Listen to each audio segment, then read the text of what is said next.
We begin today with what's perhaps one of the most secretive meetings of the world's most powerful people.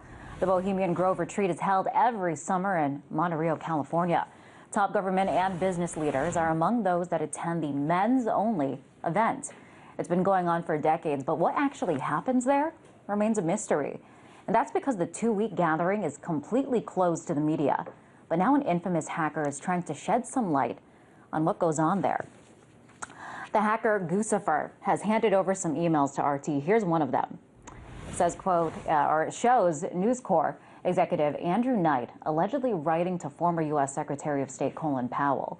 And he urges Powell to make sure that the UK Prime Minister Tony Blair comes to the Bohemian Grove. And he says the event should be, quote, a top priority for him. Now, these emails have yet to be confirmed, and RT has reached out for verification. We've yet to hear back, but these emails do open the door for some interesting questions. Why is Bohemian Grove a top priority? What really happens there every year? And is it something that the public should care about?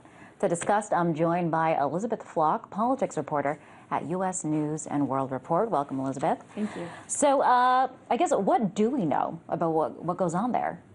There's very little that's confirmed about what happens inside Bohemian Grove, and part of that is that the people who run Bohemian Grove are so closed about what happens.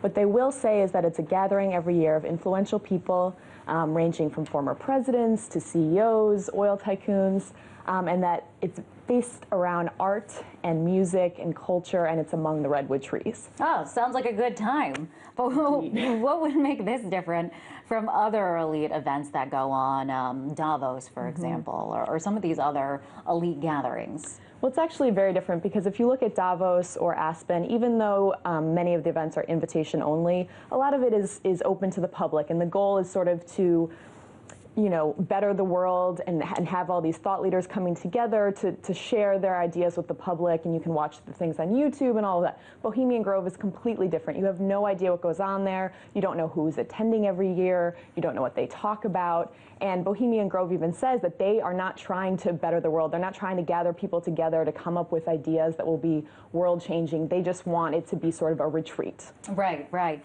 Yeah, that's how it's described, as a retreat. And some are going to say, why not? These people have the right to have their private gatherings and private time away from the public eye. Sure. I think the problem that some people have is that there's been a lot of speculation about what actually goes on there. Some people say Druid worship goes on there because there's a lot of worshiping of the redwood trees. There's a giant ceremony with like a 40-foot owl. Right. There have been photographers who've gotten inside, and it just seems like very bizarre rituals happening by people who have enormous influence in the world. And so the idea that they gather to do this every year is sort of a little bit unsettling for people. Speaking of these people that do have enormous influence, who do we know about who's on the guest list? Who goes to these events exactly? So supposedly every Republican president since the 40s, I believe, has been on the guest list. Whether every single one has gone is, unsure. Nixon went, Reagan went, Hoover went. Bill Clinton has famously made fun of it, as saying that it was naked Republicans rubbing themselves against redwood trees. But Nixon definitely, on the Watergate tapes, he actually is heard sort of making fun of it and saying that it's a gay event. But we also know that major CEOs, basically anyone who's influential in America and around the world, has come to this event or been invited.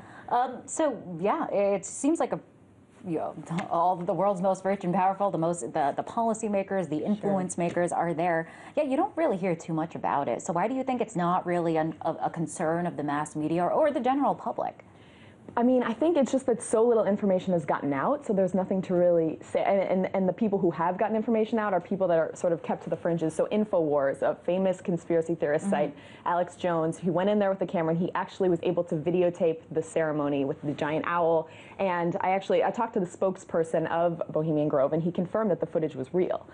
So it's a legitimate, thing that Alex Jones was able to get inside. But Alex Jones is someone no one really takes seriously, and so I think the mass media just really doesn't want to talk about it. I think the question is, yes, the video is is real and authentic, but some of the messages, some of the things that he was saying in it is what is in dispute. Right. I want to ask you, we saw during the presidential campaign, we saw from the former Republican presidential candidate Mitt Romney, this 47% video came out. And this was something that he thought he was behind closed doors. But in this modern day and age, somebody was recording it, and this came out, and it's called a game changer. Right. So do you think that these events, they provide an opportunity to speak candidly and show their true colors and say things and do things that they may otherwise not do? And I think that's why influential people have held on to this retreat as something that is for them to not even really do business. I mean, the slogan of Bohemian Grove is "Weaving spiders, come not here." And what that means is we're not going to do business here. Don't come here with your, wheeling and dealing. Like, this is a place to be able to say whatever you want. And perhaps like the 47% video, I'm sure that people say things that are politically, incorrect or inappropriate, that they know that they can't because no one's watching them.